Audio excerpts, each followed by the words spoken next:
Stendhal writes of the Pantheon as the most beautiful remaining monument of Roman antiquity, a temple which has suffered so little that it looks just like it probably did to the Romans themselves in their time.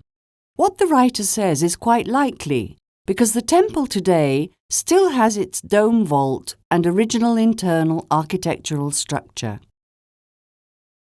Sometimes we find ourselves wondering how the Pantheon changed visually when it underwent the momentous transformation from pagan temple to Christian basilica.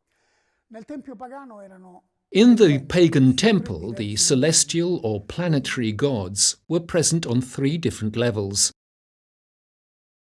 The main ones being the cults of Cybele and Jupiter. The Pope removed all references to the ancient gods, substituting the cult of Jupiter with the large main altar of the Basilica.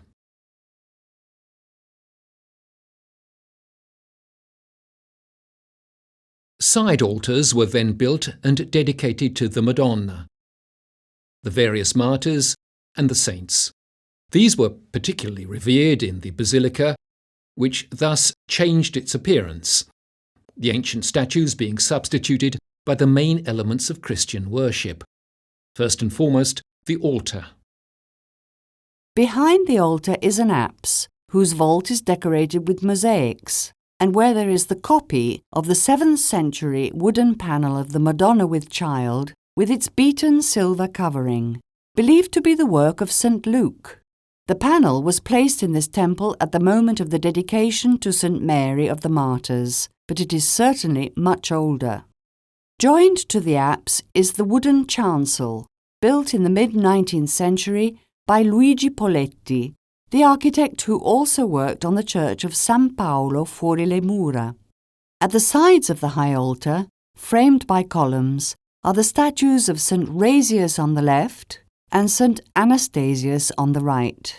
The mortal remains of these 2 saints had been found about 40 years before the installation of the 18th century altar. To mark the occasion of the anniversary of 1400 years since the dedication of the Pantheon as a Christian basilica, the chapter of the canons decided to have a bronze work of high artistic value made, which will fix the faith of 20th century man in future memory. Thus a Via Crucis, an ambo, and a new altar facing towards the people were commissioned from the sculptor Federico Severino.